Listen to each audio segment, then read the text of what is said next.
بسم اللہ الرحمن الرحیم۔ آپ صلی اللہ علیہ وآلہ وسلم کے والدین کا ذکر۔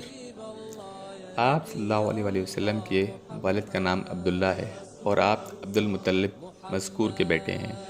عبداللہ اپنے بھائیوں میں سب سے زیادہ حسین اور سب سے زیادہ عفیف تھے۔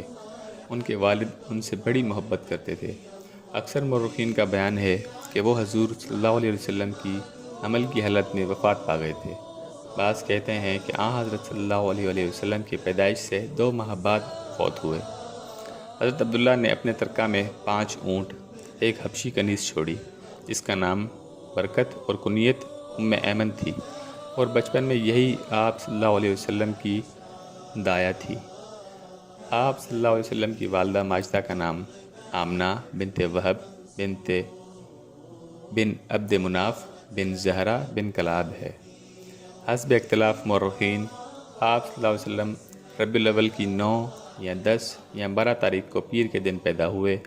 بہقی کی روایت کے مطابق آپ صلی اللہ علیہ وآلہ وسلم مختون پیدا ہوئے تھے۔ عباس رضی اللہ تعالیٰ عنہ کہتے ہیں کہ آپ صلی اللہ علیہ وآلہ وسلم کے دادا عبد المطلب آپ صلی اللہ علیہ وآلہ وسلم کو دیکھ کر بہت خوش ہوتے تھے۔ ان کے نزدیک آپ صلی اللہ علیہ وسلم کا بہت بڑا مرتبہ تھا اور کہتے کہ آئندہ چل کر اس بچے کا شان بہت بلند ہوگا۔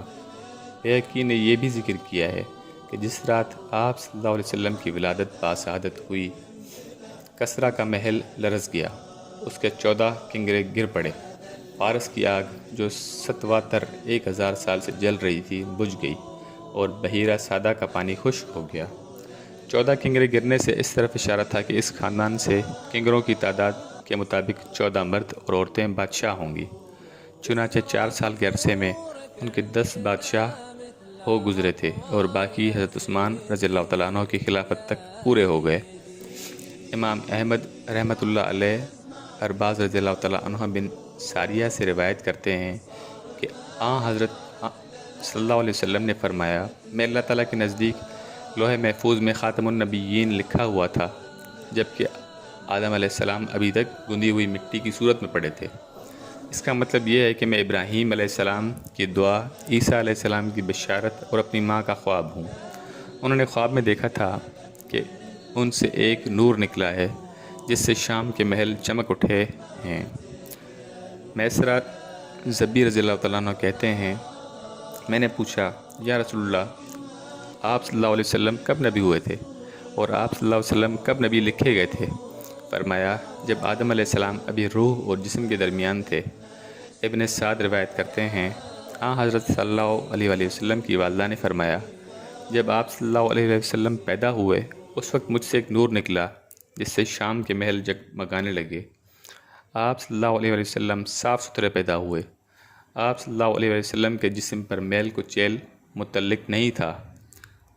حضرت عباس رضی اللہ تعالیٰ عنہ نے اپنے اشعار میں اسی طرف اشارہ کیا ہے۔ آپ صلی اللہ علیہ وسلم جب پیدا ہوئے تو زمین چمک اٹھی اور آپ صلی اللہ علیہ وسلم کے نور سے کنارے روشن ہو گئے، اور ہم اسی نور سے متمتع ہیں اور اس کی روشنی میں ہدایت کے راستے ہموار کیے جا رہے ہیں۔ لطائف میں مذکور ہے، آپ صلی اللہ علیہ وسلم کی پیدائش کے وقت اس نور کے ظہور سے اس طرف اشارہ ہے کہ آپ صلی اللہ علیہ وسلم کے نور نبوت سے اہل زمین ہدایت پائیں گے اور اس کے ساتھ شرک کی ظلمت دور ہوگی، جس طرح قرآن حکیم میں آیا ہے۔ اور آپ صلی اللہ علیہ وسلم کے نور سے بصرہ کے روشن ہونے سے اس طرف اشارہ ہے کہ آپ صلی اللہ علیہ وسلم کا نور نبوت خاص طور پر شام میں پھیلے گا، کیونکہ وہ آپ صلی اللہ علیہ وسلم کا دارالسلطنت ہوگا۔ جیسا کہ کعب رضی اللہ تعالیٰ عنہ نے ذکر کیا ہے کہ پہلی کتابوں میں مذکور ہے، محمد صلی اللہ علیہ وآلہ وسلم اللہ کے رسول ہیں، ان کی پیدائش مکہ میں ہوگی، مقام ہجرت یثرب ہوگا اور دارالحکومت ملک شام ہوگا، اور آپ صلی اللہ علیہ وسلم کے شام میں بیت المقدس کی طرف اسراء میں بھی یہی حکمت کار فرما ہے۔ جیسا کہ اس سے پہلے ابراہیم علیہ السلام نے بھی شام کی طرف ہجرت کی، اور عیسیٰ علیہ السلام بھی یہیں اتریں گے، اور محشر کا میدان بھی یہی سرزمین ہوگی۔